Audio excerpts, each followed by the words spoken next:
This is the brand new Mercedes-Benz EQC 400, the brand new electric car from Mercedes that could appeal to the SUV owner of the day wanting to switch to electric. Is it worth your money? We'll be finding out in the next few minutes while we drive it.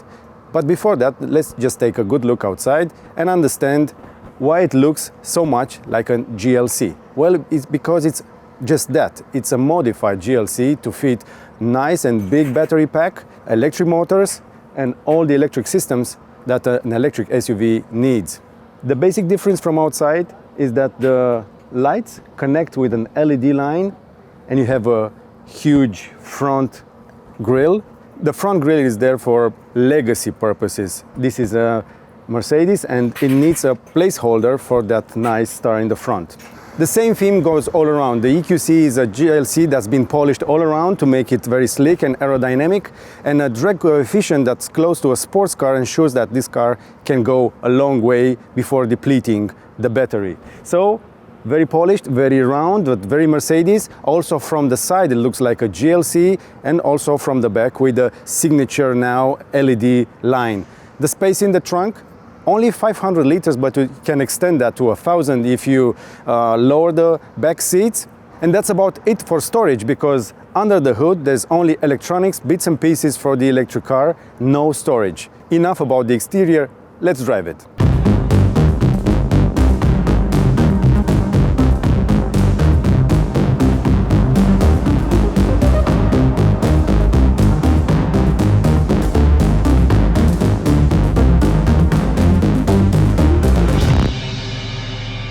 So we're driving the car downtown Oslo in Norway, the friendliest car in the world for the electric car, and we salute our viewers from the country. We appreciate that you like our videos. So what's it like to drive?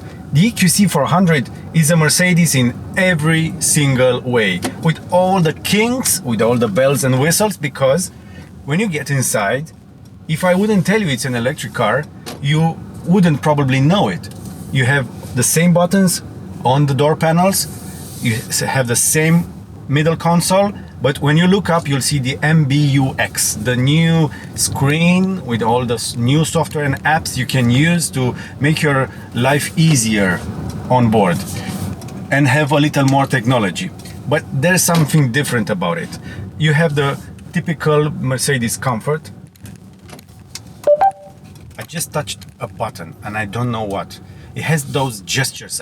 If you put those fingers in front, it's gonna change things. So I'm moving to energy flow, but I was using the navigation. Takes a little while to understand it, to get to know it. Okay. I don't want to do anything stupid. I'm in Norway. This is Oslo. All these people are so calm. No one's angry. Everybody's happy. No engine noise. No smoke. Outdoors. Okay. Back to Navi. Okay, so what's different from a GLC? Some of the trims are a little quirky, little different. These nozzles, the ventilation is now has this copper color. You would say copper, but the Chinese might say rose gold, and Mercedes trying to expand its fan base and customer base in that huge market that is China. And there's also some plastic bits, and okay, I can agree we need plastic and recycling and all that, but I have so many colors and so many different materials. I have plastic here, I have some, I don't know, it has a texture of a textile, and then I have some polyurethane, and then some glossy plastic, and then I have leather, and I have wood, and I have aluminum. I have everything. They got everything in the EQC 400. That's the problem.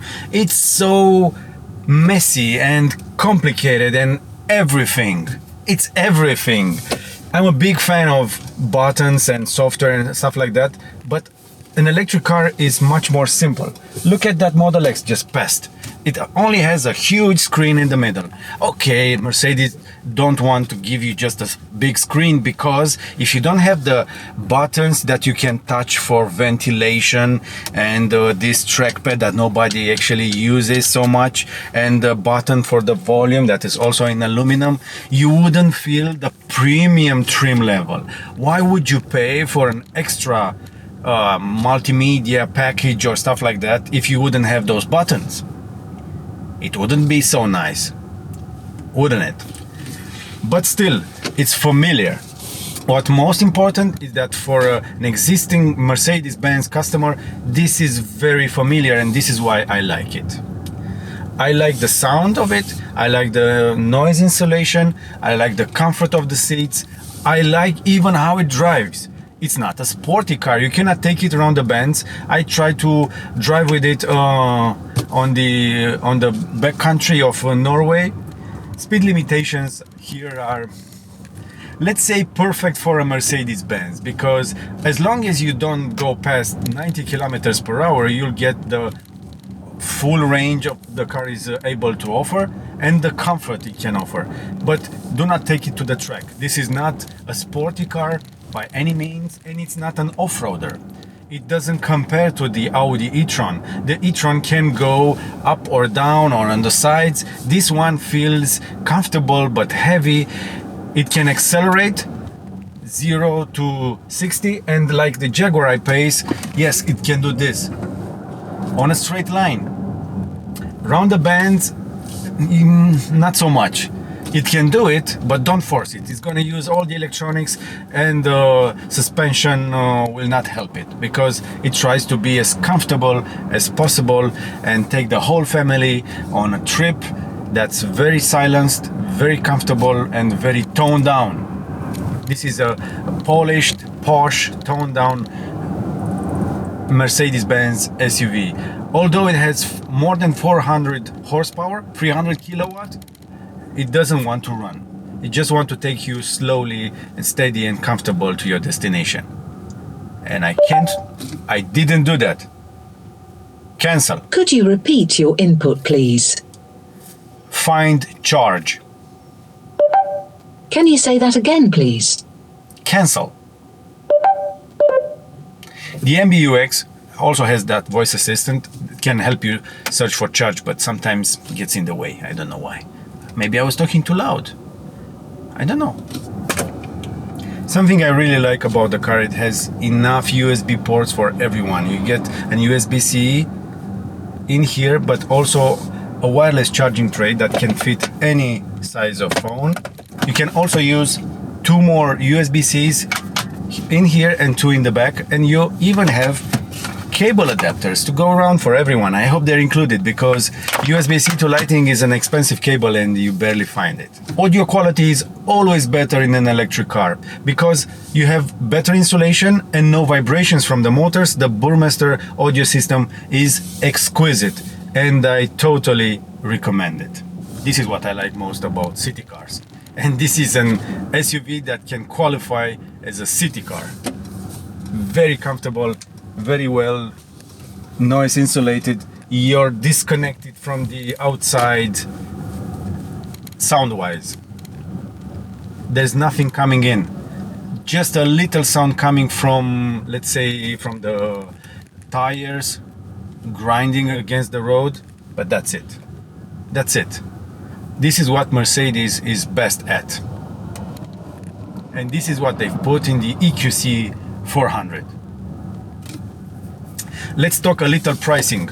Depending on the market you're in, you'll see prices ranging from 60,000 euros to 80,000 euros.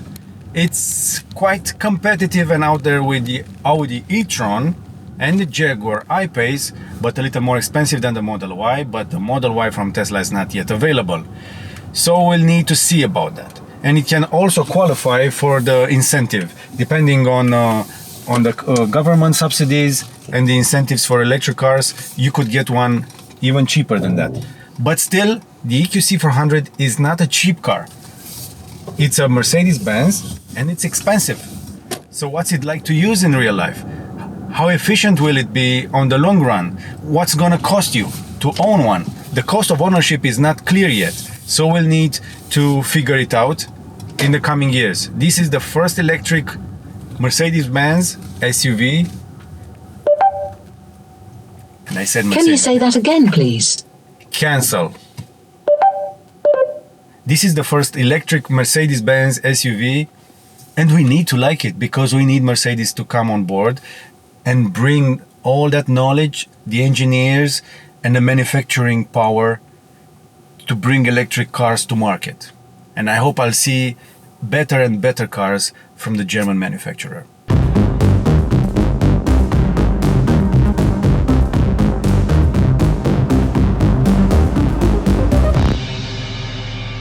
Thank you for watching. If you enjoyed this video, please don't forget to like, share and subscribe for other great videos, not only with great cars.